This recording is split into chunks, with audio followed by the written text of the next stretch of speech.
Raríssimas, raríssimos e raríssimes, bom dia, René de Paula Júnior falando aqui no Radinho de Pilha. Hoje é 10 de março de 2023, sexta-feira, e eu cogitei agora de manhã ornar um pouco essa nossa conversa, torná-la um pouquinho mais agradável, mais aprazível, né, introduzindo aqui algum som importado, sei lá, alguma coisa que eu gravei nessas minhas férias idílicas e paradisíacas, mas aí eu pensei, eu acho que não. E eu acho que eu vou tentar explicar por quê. Pensando aqui, ontem eu tive uma consulta médica de rotina, era muito perto aqui de casa, eu estava saindo, minha mulher me perguntou, você vai de carro? Eu falei, claro. E aí depois, hoje, lendo um artigo aqui que eu vou compartilhar com vocês, eu fiquei pensando, por que eu fui de carro? Tudo bem, o carro é elétrico, blá, blá, blá, ok. A questão não é essa. A questão é que o consultório era muito perto. Quando eu digo muito perto, era alguns quarteirões. Eu poderia perfeitamente ter ido a pé, né? Não havia nenhum risco de chuva iminente, né? Foi ontem de manhã, nenhuma ameaça aí de enchente, inundações, pessoas infartando no carro. Não. Poderia muito bem ter ido a pé. Por que eu não fui? Essa é uma pergunta que eu vou deixar isso no fundo da minha consciência aqui, enquanto eu me pergunto isso, porque, puxa, se uma das razões que a gente escolheu, né, morar onde a gente está morando aqui, é justamente a proximidade das coisas que faz com que a gente não precise circular para cima e para baixo pela cidade, que a gente consiga andar a pé, né, que a gente consiga ir aos restaurantes preferidos andando, né, que eu consiga ir à padaria de manhã, qualquer coisa dessas. Então, por que eu fui de carro? Eu vou deixar essa história em aberto, porque acabei de ler agora um artigo da Fast Company sobre um assunto que a gente já conversou por aqui, que é a cidade de 15 minutos, que é um conceito ressuscitado, por assim dizer, vamos falar de ressurreição daqui a pouquinho, né? Ressuscitado, porque quando começaram a surgir os primeiros urbanistas de verdade, na Grécia Antiga, depois em Roma, eles começaram a desenhar cidades de uma maneira deliberada, né? Não crescendo mais ou menos de qualquer jeito. Vale lembrar que a gente fez um episódio também sobre a civilização do Vale do Indo, que fica ali na fronteira da Índia com o Paquistão, que também tinha um urbanismo bastante claro. 2000 anos antes de Cristo já tinha ali ruas orientadas norte, sul, leste, oeste, provavelmente por conta do sol, não é? Mas a gente, como eles não deixaram nada escrito, não dá para saber muito bem o que eles tinham na cabeça. Mas, de qualquer maneira, então, lá atrás, né, quando os gregos começaram a exportar esse modelo de civilização urbana, né, e Roma também fazendo ali, né, a costa da África, em uma série de lugares bastante distantes de seus templos e fóruns, etc. e tal, e teatros, a fórmula era justamente uma cidade que fosse funcional, que fosse agradável, que fosse saudável, né? Algo que se perdeu quando Roma entrou em colapso, né? Entramos na Idade Média e aí dali para frente foi só desgraceira, a gente sabe disso, né? Que essas cidades, pelo menos na Europa, o que a gente chama, não sei porquê, de Ocidente, quanto mais elas cresciam, mais elas se tornavam um antro de doenças e problemas sociais horrorosos, não é? Vai chegar, aliás, é uma questão bizarra, a gente comentou já, vai ser cheio de reminiscências esse episódio de hoje. Tá? O Radinho de Sexta, ele já tem essa característica de fazer um balanço da semana, mas hoje, por alguma razão qualquer, minha memória está um pouquinho mais ativa, e vamos falar também de limites da memória, se tudo der certo. E eu me lembro de ter comentado, não faz muito tempo, sobre, como é que chamava? The Great Smog. Acho que foi no século XIX, 1850 e poucos, em Londres, em que a poluição atingiu um pico súbito, né, por razões inversão térmica e também o uso de carvão, etc. e tal, que as pessoas começaram a morrer feito moscas. A cidade parece que tinha sido atacada por uma arma química, né? Isso no século XIX. Veja, eu comentei aqui recentemente, também essa semana, que na Índia as cidades estão com um índice de poluição assustador, mas, obviamente, quem tem dinheiro não precisa se preocupar porque compra ar-condicionado para poder escapar do calor e piorar a situação para todo mundo, claro, para todos os outros, e também comprar purificadores de ar. Então, o ar, que deveria ser a coisa mais comum a todos, o ar que a gente respira, ele não é necessariamente o mesmo para todos. E aí vale lembrar que eu fazer várias digressões, um artigo muito interessante sobre invenções árabes que bastante surpreendentes, que, eu não vou fazer nenhuma introdução maluca, a história é a seguinte. Enquanto a Europa estava na Idade Média, ali cidades, um lixo completo, uma porcaria, né, o caos, nada muito bacana, a gente comentou muito aqui a respeito nos últimos episódios. O que acontece é que no mundo islâmico, que tinha acabado de surgir o mundo islâmico, né, que você começa a expansão islâmica por aquela região ali, você tinha você tem praticamente uma idade do ouro. Enquanto a Europa está ali com o pé na lama, o mundo islâmico está numa fase simplesmente fascinante. Eles estão resgatando o conhecimento grego que tinha sido perdido, as obras dos filósofos, estão traduzindo Platão, traduzindo Aristóteles.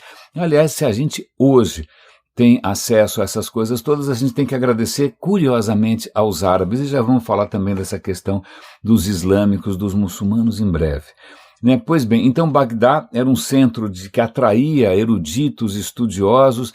Eu já comentei aqui da Casa do Saber, que infelizmente se perdeu quando os mongóis botaram tudo abaixo, mas eles estão comentando que três irmãos que vieram de origem bastante humilde ali em Bagdá, eles foram ali patrocinados por um califa, né, uma época que você tinha ali um patronato do que a gente chamaria hoje de ciência, conhecimento e pesquisa, e esses três caras fuçando na herança hindu, na herança persa, na herança grega, né, várias fontes de conhecimento que eles estavam tendo acesso à medida que o Império Muçulmano se expandia. Eles resolveram fazer um livro de engenhocas, basicamente, um livro de maravilhas mecânicas. Por exemplo, fontes ornamentais que lançavam água num formato diferente, ou então máquinas para escavar o solo, ou então, inclusive, uma máscara de gás. Isso no século IX, 850. Limpando a garganta aqui, perdão, né, já que a gente está falando de máscara de gás e de poluição, é um bom momento para reconhecer que aqui viver em São Paulo tem um certo ônus, né, como é que na nossa aparelho fonador. Mas vamos lá, eu estou sendo muito rebuscado hoje. Mas, pois bem, esses irmãos ali em Bagdá fazem esse livro sobreviveu, tem um artigo aqui extremamente interessante, ilustrado, mostrando as ilustrações. Eram meio coisas curiosas, não necessariamente coisas práticas, mas muitas das, entre aspas, invenções, e não necessariamente são invenções, eles estão resgatando outras ideias e outros conhecimentos antigos que estão reunidos ali, eles só vão virar realidade 1000 anos depois. Né? Então, veja bem, no século IX já tinha alguém criando uma máscara para provavelmente você poder viver na Índia, né? Quem sabe daria um bom negócio se ele tivesse feito uma startup, não é? Para você sobreviver nas condições irrespiráveis da Índia.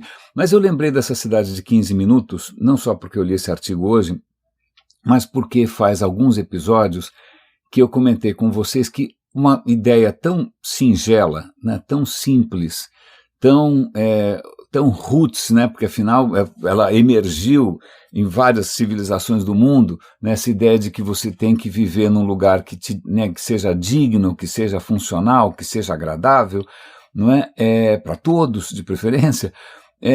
Pois bem, ela está enfrentando, eu vou resgatar esse link, eu sei que eu já tinha comentado antes, mas eu vou resgatar.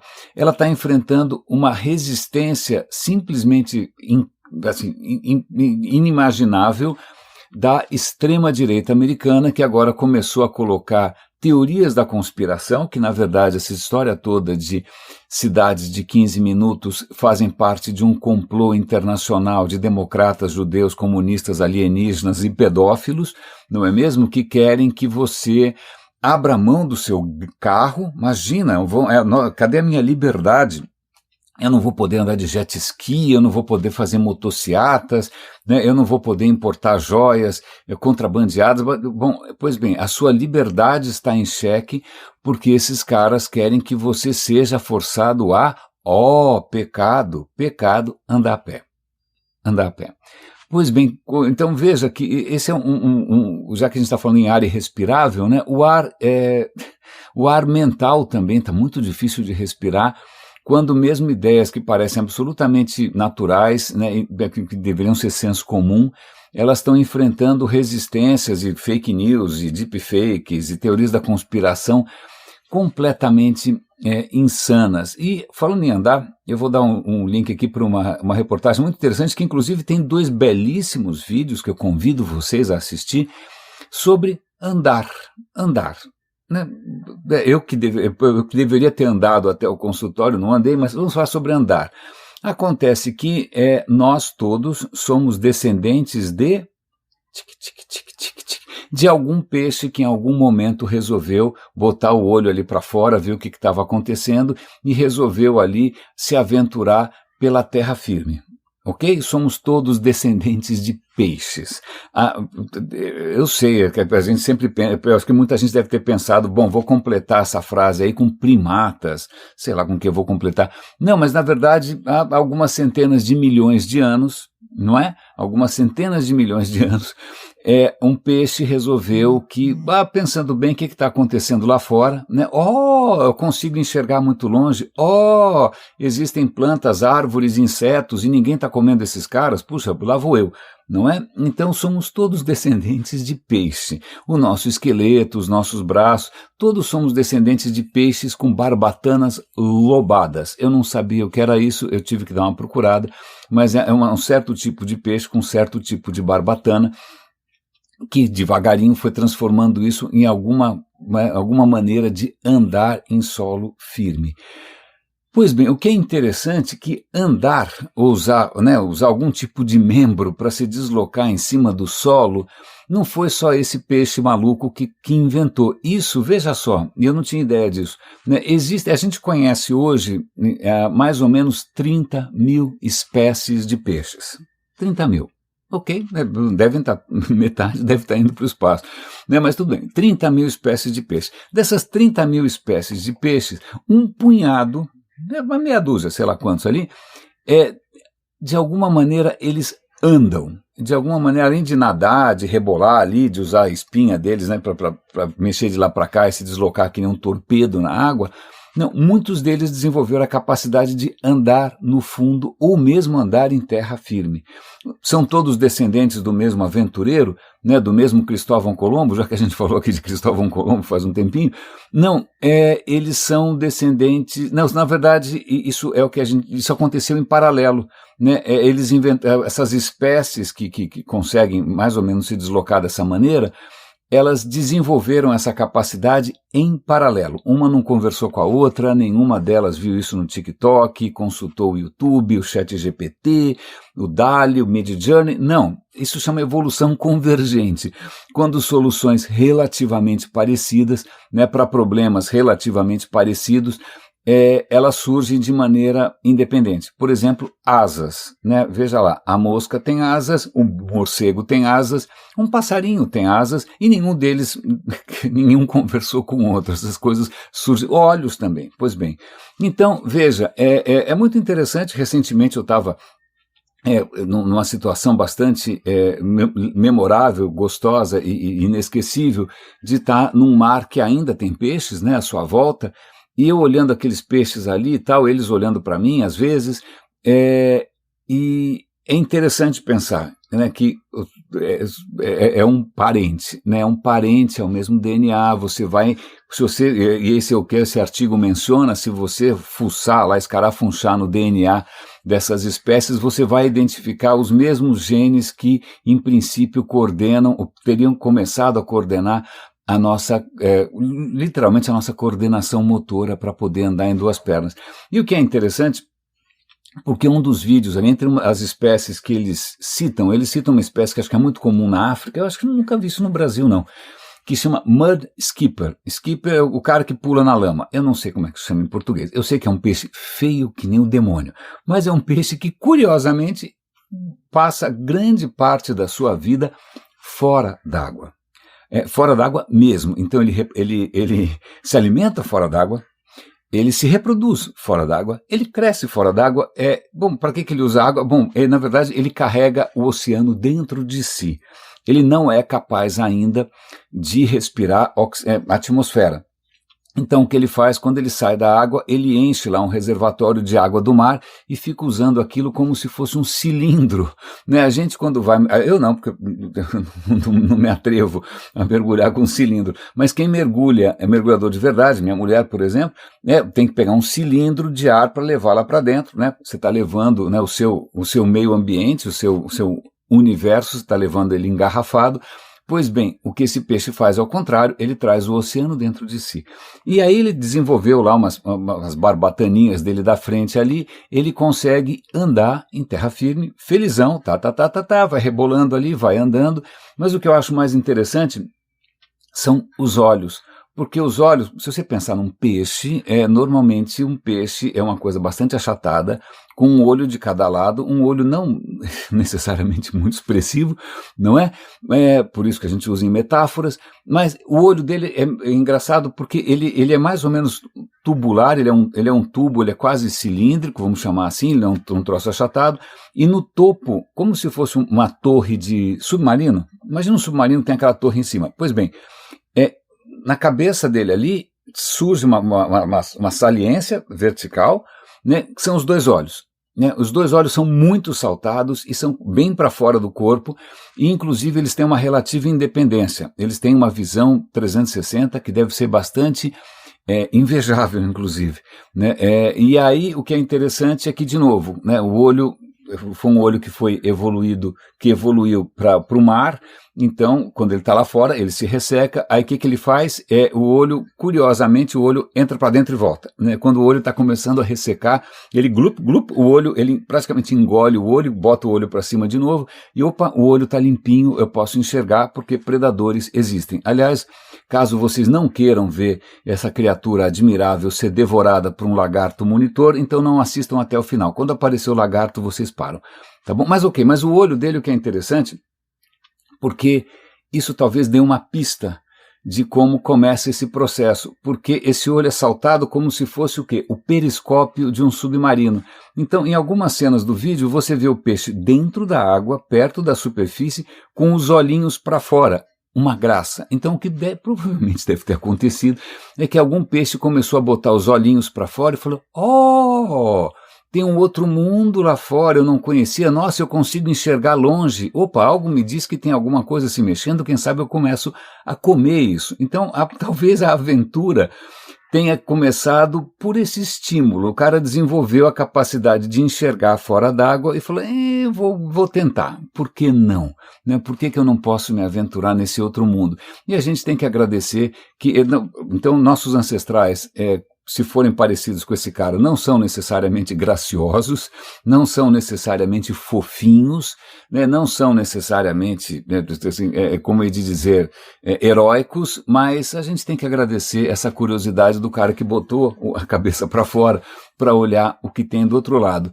E isso, eu estou tentando na minha cabeça costurar isso tudo, porque ontem eu terminei de ouvir um episódio extremamente interessante e muito rico, na verdade, informação demais. Eu provavelmente ontem, não, certamente eu tive feedbacks a respeito. Acho que o episódio de ontem deve ter sido confuso porque eu estava confuso. Né? Vocês sabem que tudo que eu falo aqui, eu estou falando de memória, eu não faço um roteiro, né? Eu não estou usando, né, anotações, eu não estou usando cola. Então, o radinho é um retrato ao vivo da minha memória RAM, aquilo que eu consigo manter na minha memória volátil, né? Perdão, mais um incidente aqui com a garganta um pouco ressecada. Mas, então, o que eu estou compartilhando com vocês é aquilo que eu, em tempo real, consigo puxar da minha memória e conectar, isso tem limitações, obviamente. Aliás, ontem eu fiz um episódio novo do Roda e Avisa, justamente sobre essas nossas limitações.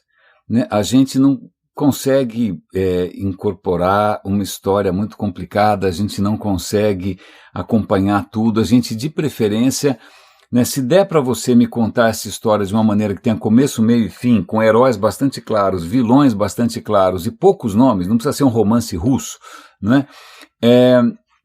Então, por favor, eu prefiro. Né? Não, mas olha, a história de verdade, não estou interessado na história de verdade, porque é muita confusão, Eu quero uma história, eu não quero uma história. Esse foi o Rodé Avisa de ontem, eu vou dar o link para quem quiser assistir, também feito de improviso, também feito sem edição nenhuma, ele vai praticamente bruto no ar. Pois bem, então o episódio de ontem, se ele estava confuso é porque eu estava confuso, é porque realmente a história é bastante confusa. Né? O episódio original, são 2 horas de episódio que eu tentei condensar de uma maneira talvez um pouco tosca e aquém do necessário, então peço desculpas, eu vou tentar ser um pouquinho menos confuso hoje. Mas eu estava apaixonado por uma série feita pelo pessoal do The Rest is History. Aliás, esses caras são tão bons que eu vou apoiar todo mês. Todo mês eu vou dar lá uma grana para poder apoiar o esforço deles, mais ou menos como alguns, 19, super raríssimos, contribuem aqui com o radinho, né? Porque eu fico feliz que tenha gente interessada em que isso aqui continue, sobretudo porque é uma produção não monetizada, sem nenhum tipo de patrocínio de agenda, sai tudo do bolso. Não é? Então eu fico feliz. Ontem eu decidi, falei, cara, eu vou apoiar esses caras, assim como eu apoio uma série de outros canais, vocês sabem disso, eu apoio 99% Invisível, eu apoio o Baumgartner, apoio um monte de gente. Pois bem, então eles estavam fazendo uma série bastante interessante que começa a partir de um ponto um pouco peculiar, que é o Código da Vinci, aquele livro, aquele best-seller, aquele filme bobo com Tom Hanks e tal. E eles acabam chegando, eu fui compartilhando com vocês essa história toda, é uma história muito confusa, não é? E ontem eles finalmente destrincharam ali um dos episódios mais sangrentos da história da Europa, que é a Cruzada Albigense, que eu nunca tinha ouvido falar. Nunca, não sei se vocês devem ter tido talvez ido a uma escola melhor, mais bacana, não, mas eu não sabia o que era uma Cruzada Albigense, talvez porque ninguém queira lembrar, porque é um episódio um pouco vergonhoso, mas que tem ressonâncias, tá bom? Então vamos lá, só para tentar colocar isso num certo contexto, vocês vão lembrar do Código da Vinci. O Código da Vinci, ele é toda uma aventura meio rocambolesca ali, porque, em princípio, a Igreja Católica estaria tentando esconder um segredo. Esse segredo estava sendo mantido por uma ordem religiosa secreta, etc. e tal. O segredo era que, na verdade, Cristo não tinha morrido na cruz e não tinha ressuscitado, whatever, e que, na verdade, ele fugiu com a Maria Madalena e teve uma vida bastante prosaica, normal, ela teve filhos e tem uma dinastia aí que vem descendendo diretamente de Cristo. Essa é a ideia por trás do Código da Vinci, e o Dan Brown, que é um cara muito bem estudado, foi em excelentes escolas, aliás, eu não sabia, mas, curiosamente, além dessas escolas bacanudas que a gente ouve falar por aí dos Estados Unidos, né, quem é realmente bacana vai para internatos. Chama boarding schools, né? Eu achei que internatos fosse uma coisa tipicamente inglesa. Você pega esses primeiros ministros, todos estudaram nos mesmos internatos. É aquela coisa bacana que você joga polo, né?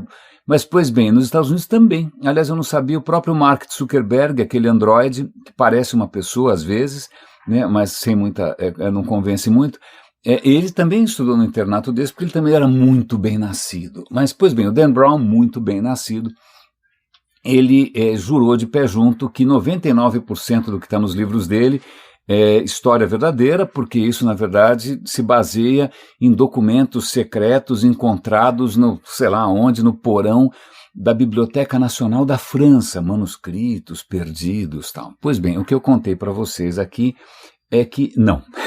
Basicamente, 99% é completamente delirante, mas não foi só o Dan Brown que inventou essa história. Na verdade, vamos lá, eu vou tentar contar essa história muito resumidamente.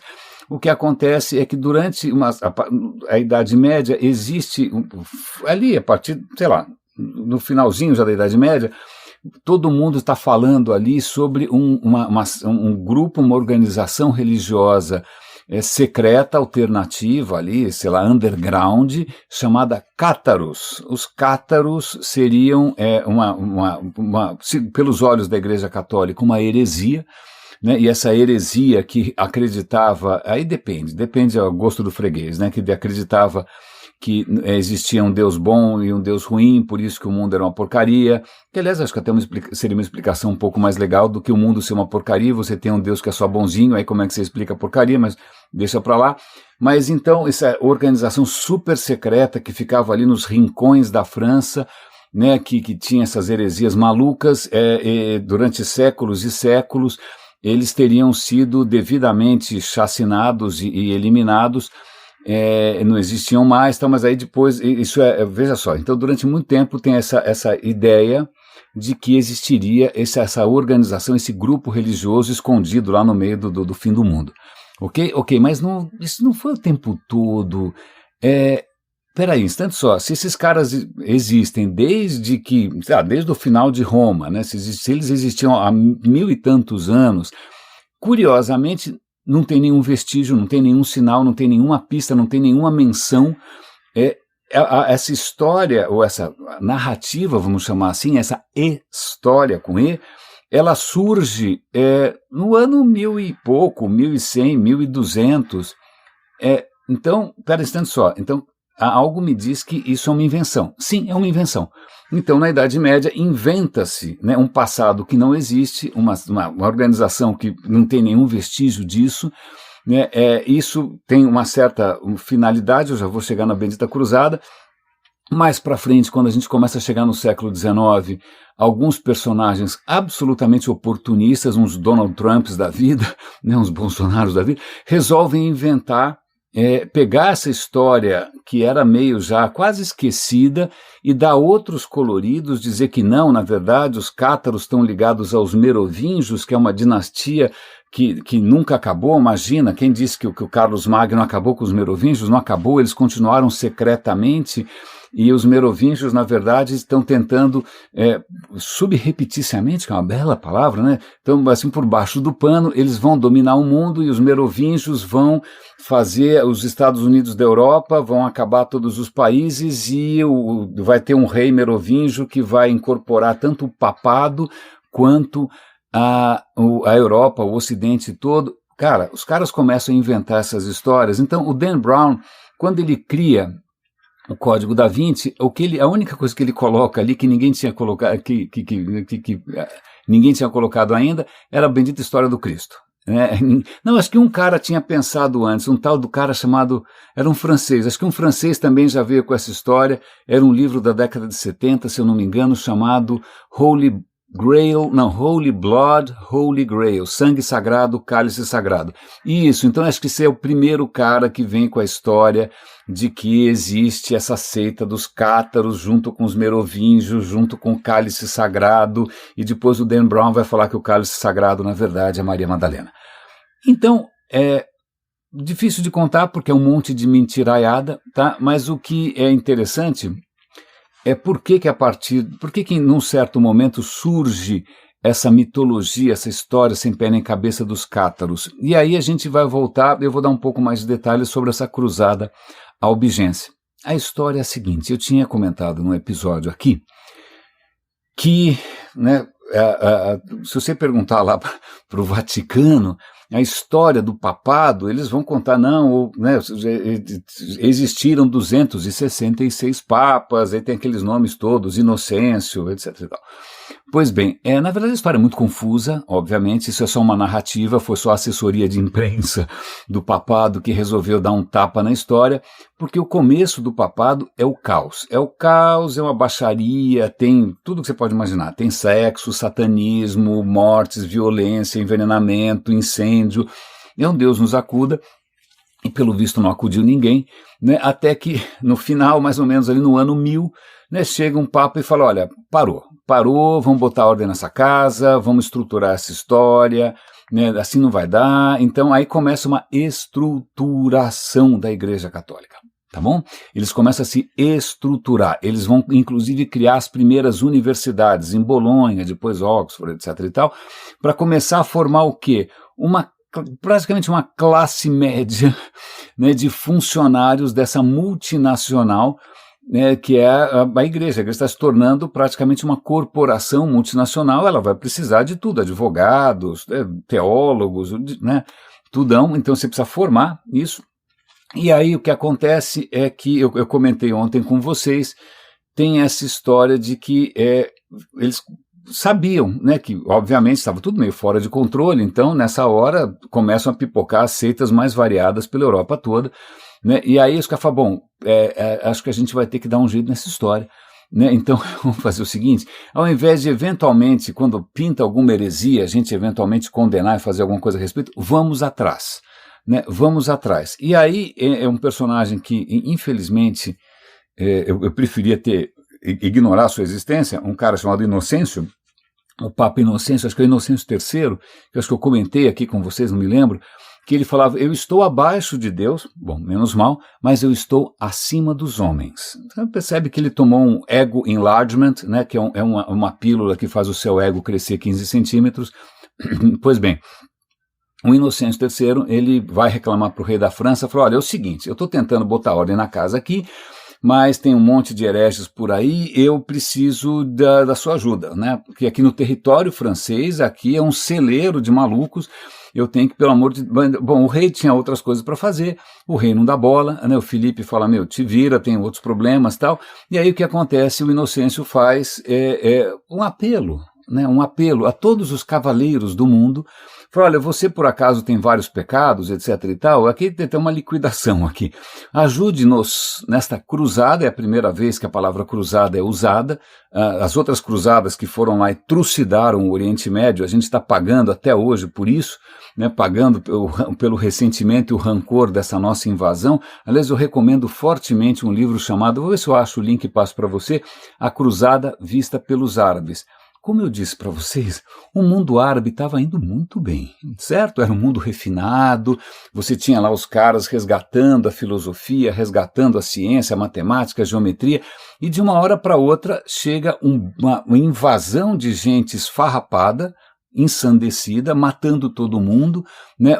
Inclusive jogando cadáveres por sobre os muros para ver se os cadáveres infectavam a cidade sitiada, né? Fazendo guerra bacteriológica, veja que grande inovação disruptiva, né? Praticando inclusive atos de canibalismo. O mundo árabe não entendeu nada, ficou chocado, quem são esses completos bárbaros?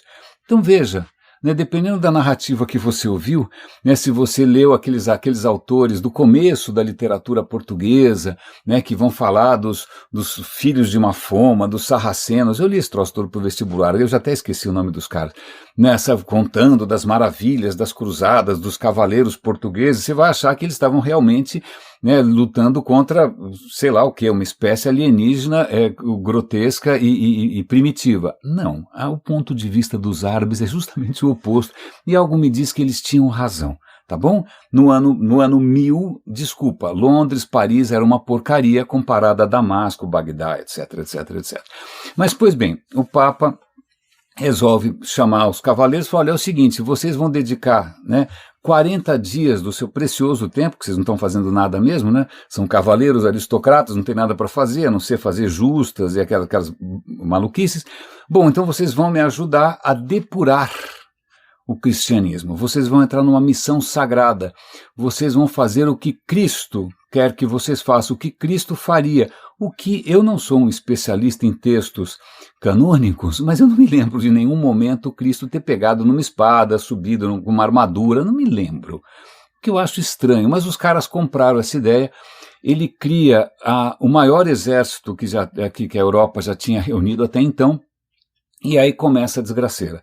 Eu não vou entrar em detalhes aqui porque a coisa é tenebrosa, né? Porque o que acontece é que, só para dar uma ideia, então vamos ilustrar, porque os caras começam a atacar as cidades do sul, que em princípio seriam cidades com hereges, né? Aí os cavaleiros, que é basicamente um bando de Bolsonaro querendo matar todo mundo que tiver pela frente, né? Aí chega lá o cavaleiro e pergunta assim pro religioso de plantão, como é que eu sei quem é herege e quem não é? Ele falou, vamos fazer o seguinte, mata quem você quiser, Deus vai saber. Que tal? Pô, acho que Bolsonaro ia adorar um troço desse, né? Vai matando aí e tal, e depois Deus decide, né? Deus vai saber, não se preocupe.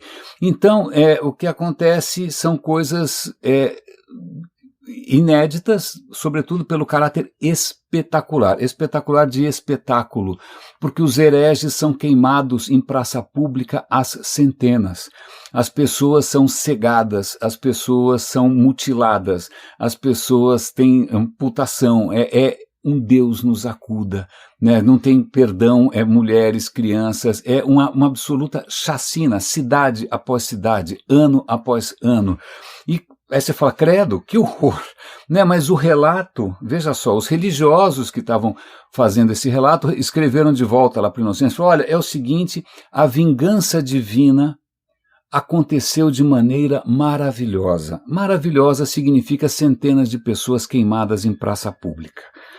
Então, uau, né? Aí começam a surgir as narrativas todas de que, veja, estamos depurando a cristandade de uma doença, né? Essas pessoas são praticamente um câncer da sociedade, e o que acontece, a cristandade está vendo tudo isso de uma maneira positiva, estão fazendo a coisa certa, estão nos depurando, estão nos limpando desses infiéis. Que infidelidade que era essa? Ninguém sabia direito, né? Alguém achou algum cátaro? Não. Havia heresias? Claro, um ou outro ali. Afinal, tanta gente, alguém vai ter uma ideia diferente, né? Tanto que no Languedoc, que tentou resistir em diversos momentos esse avanço, para o pessoal do Languedoc na França, que esses caras os cavaleiros eram os hereges. Falou, quem são esses caras? A gente está bem aqui porque a gente criou um modo de vida onde, quando um cidadão é virtuoso, a gente chama ele de bone homine, de um homem bom ou de uma mulher boa, né? Se ele for virtuoso, ele é praticamente um Cristo encarnado, ele é uma pessoa tão digna quanto um padre. Agora, pera lá, a Igreja Católica está tentando se consolidar como uma corporação, né? A última coisa que ela quer é um lugar onde, de repente, não existe uma distância, né, entre o clero e o pessoal secular, os leigos. Né? A ideia é que, leigo de um lado, padre de outro. Não vem com essa história de achar que não para com tudo isso. Então, veja, o pessoal que estava sendo atacado, mais ou menos como a Ucrânia, falou, desculpa, hereges são vocês, por que vocês estão matando em nome de quem? Eu não me lembro nesse livro, aqui são 2, se eu não me engano, eu não me lembro de nenhuma matança desse tipo justificada, seja como for. Mas não adiantou, né? Narrativas maravilhosas, como, por exemplo, o relato de um fantasma de um rapazinho que teria sido, obviamente, queimado em praça pública, voltando para contar que, olha, Deus está satisfeitíssimo com tudo, com essas mortes todas, muito obrigado, né? Então, veja, são as narrativas que foram construídas, né? Isso dura um certo tempo, acaba parou, e aí vem, é nisso que eu quero chegar, porque quando a gente olha para alguns outros movimentos especialmente traumáticos, vamos pegar a Revolução Francesa. A Revolução Francesa, né, de repente vem lá um grupo de cabeções achar que, olha, tá tudo errado, tá tudo corrupto, mais ou menos o que essa depuração da Igreja Católica, do papado fez. Olha, a igreja tá o caos, é só corrupção, vamos botar ordem na casa, certo? Sob um único princípio. Então a Revolução Francesa é mais ou menos parecida, e olha que a Revolução Francesa é fortemente antirreligiosa, fortemente anticlerical, matou um monte de padre, não é? Mas veja, é tão diferente assim, porque o que você tem ali é o sonho de uma sociedade pura. Curiosamente, a palavra cátaro vem de pureza em grego, né? A sociedade pura. Agora, quem não é puro, isso pode fazer o que você quiser com ele, então corta a cabeça. Até o Lavoisier, coitado, que não tinha nada a ver com isso, cortaram a cabeça do Lavoisier, né? Você, entendeu? Em nome disso, você, como já disse Goya, aquele pintor espanhol que foi pirando, né, porque ele presenciou muita barbaridade, a razão gera monstros.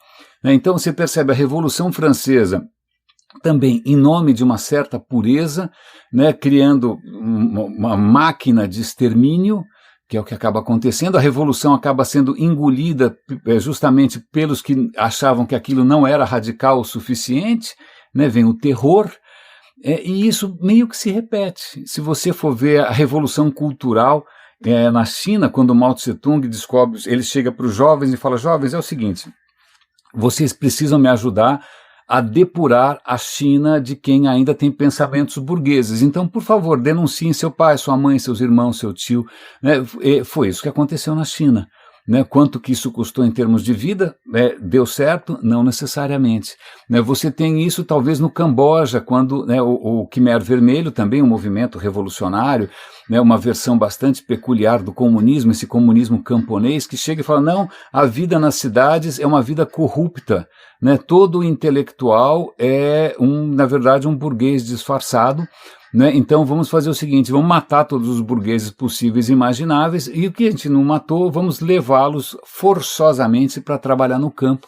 Existe um abandono das cidades, e eu não preciso dizer que isso fez o Camboja voltar centenas de anos para trás no tempo.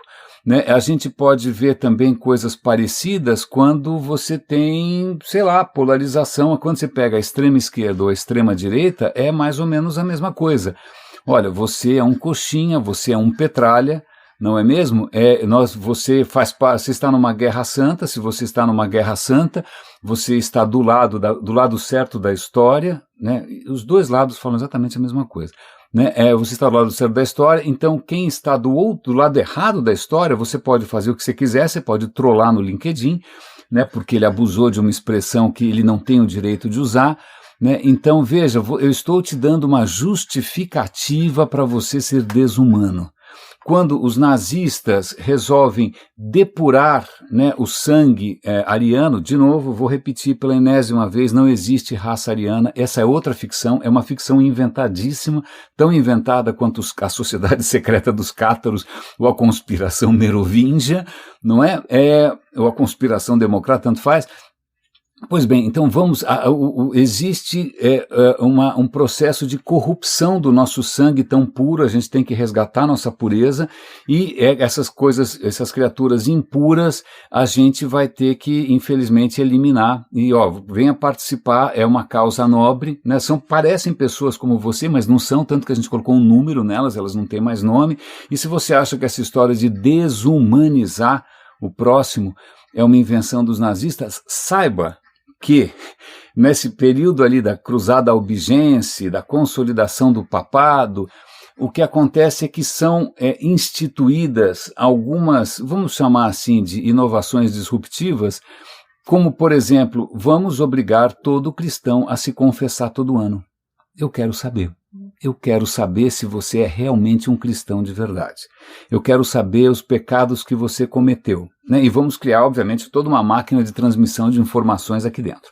Né? Vamos também obrigar os judeus a se vestirem de maneira diferente.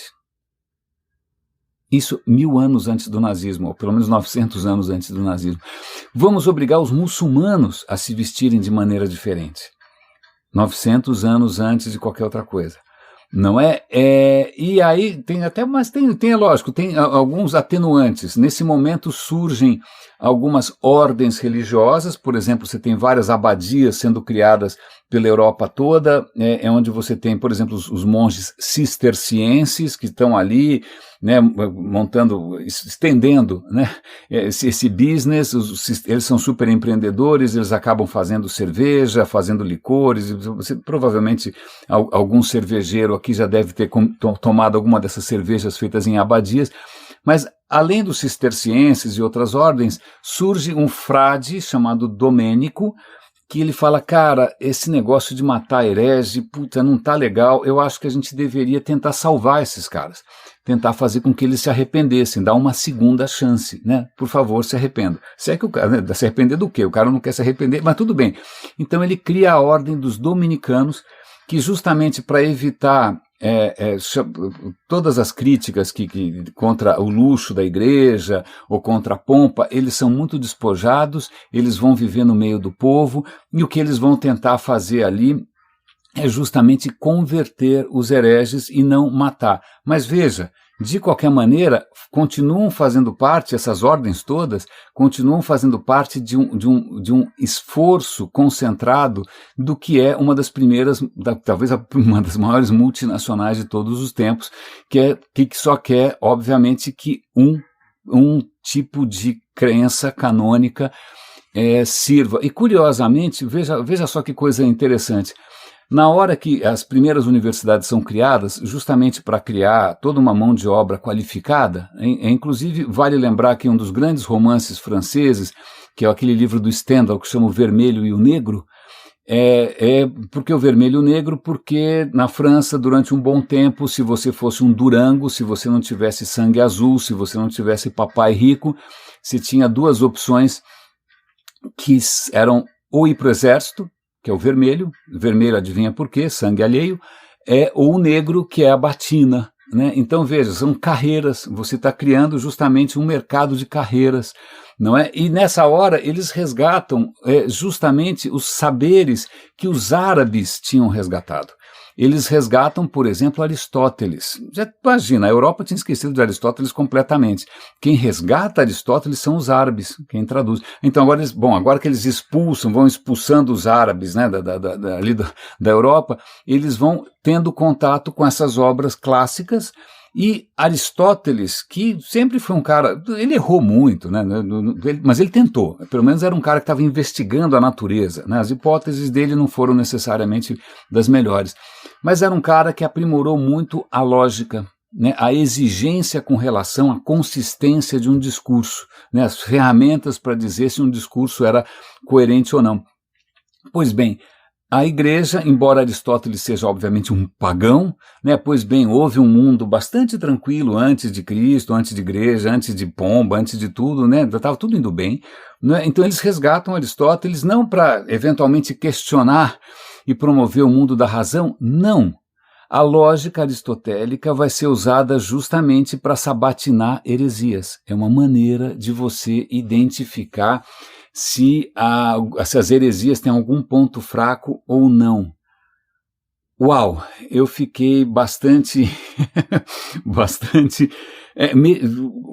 nossa, tantas peças começaram a se encaixar nesse quebra-cabeça e a gente percebe o quanto algumas questões, e eu detesto aquela frase do Marx que a história se repete como farsa, eu não sei por quê. Por que uma vez que ela acontece é verdadeira e a outra não? Eu nunca entendi isso. Isso é de alguma maneira, desacreditar. Nunca gostei dessa história, mas quando a gente percebe um padrão na história, é porque esse padrão está dentro de nós.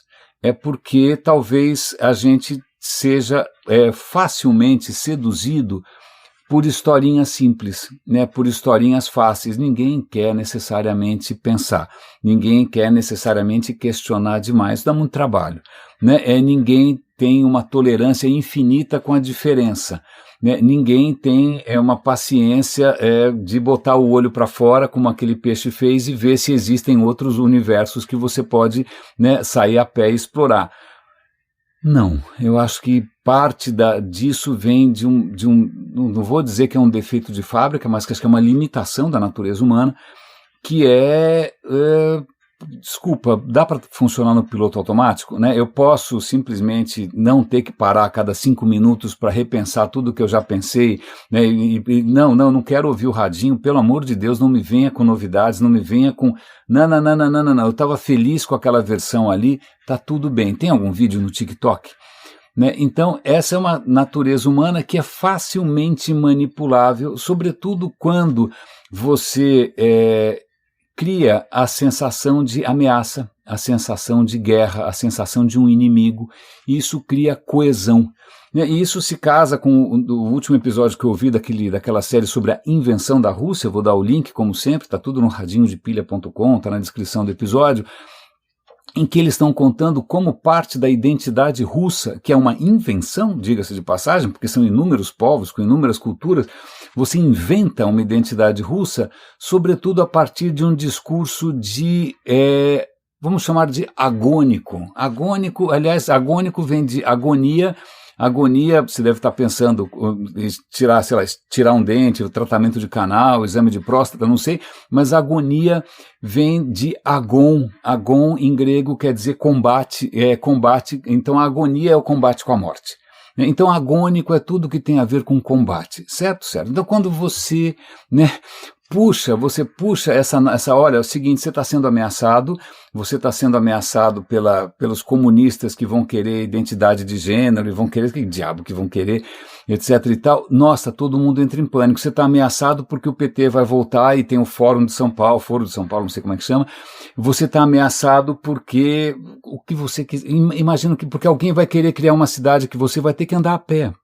Né? E alguém vai querer roubar a sua liberdade de ser um obeso mórbido ou de ser um absoluto preguiçoso como eu, que ao invés de ir a pé até o raio do consultório, nem pensou nisso, nem pensou no benefício que isso traz para o meu corpo, né? Esse corpo que evoluiu de uma maneira absolutamente maravilhosa, que a gente só está entendendo agora, a maravilha que é a nossa biologia, o absoluto milagre por trás de toda a vida na Terra, essa vida que a gente está sabotando, que a gente está tornando inclusive o ar irrespirável. Aliás, tem uma notícia recente, é lógico, é só um número, mas parabéns, você é responsável por 21 mil pedaços de plástico nos oceanos.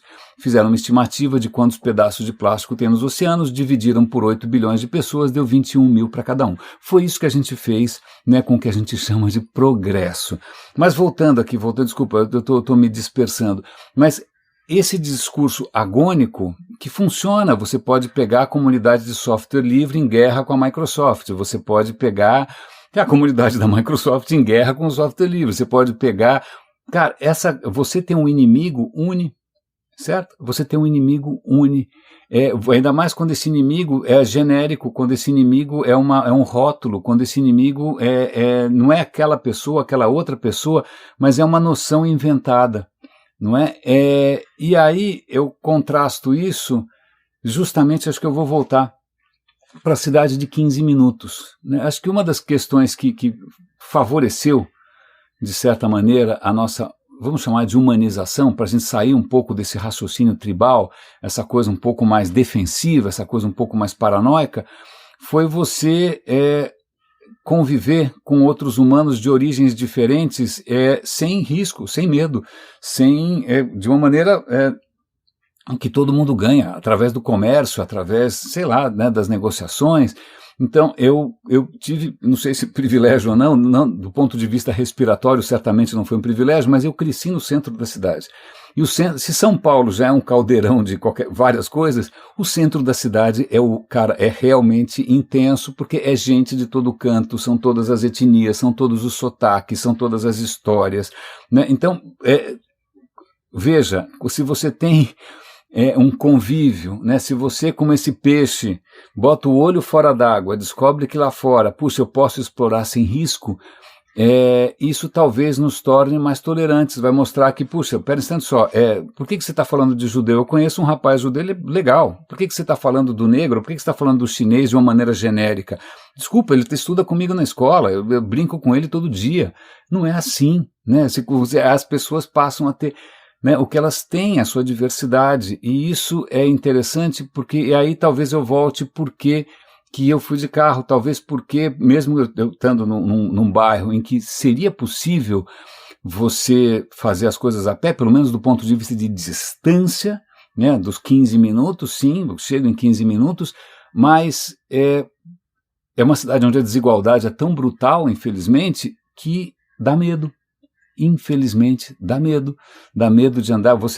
Eu quero visitar a Pinacoteca, a nova Pinacoteca, mas parece que tem um cartaz, não use o celular, você pode ser roubado. Aí você fala, pera, o que a gente está construindo? Né? O que a gente está construindo? Será que a gente está construindo um universo onde as pessoas, mais ou menos como aqueles peixes engraçados da África, elas vivem dentro do seu próprio escafandro, né? Elas só conseguem elas não conseguem respirar o ar externo, elas têm que levar o seu mundinho consigo, a sua playlist, elas têm que levar ali o seu grupo do WhatsApp dentro de um carro blindado com ar-condicionado e voltam correndo para o elevador e para o quarto do pânico. Uau, quando é que a gente vai conseguir finalmente, né, sair, né, respirar essa atmosfera e conviver de uma maneira mais decente? Como é que a gente sai dessas bolhas e como é que a gente não cai mais nessa armadilha de polarizações e de guerras e de identidades. Eu não sei, eu sei que o radinho é a minha modesta contribuição nesse sentido, agradeço imensamente pela paciência, pelo carinho, pelas dicas, pelo apoio material, inclusive, né? Cuidem-se, por favor, um grande abraço e até segunda-feira.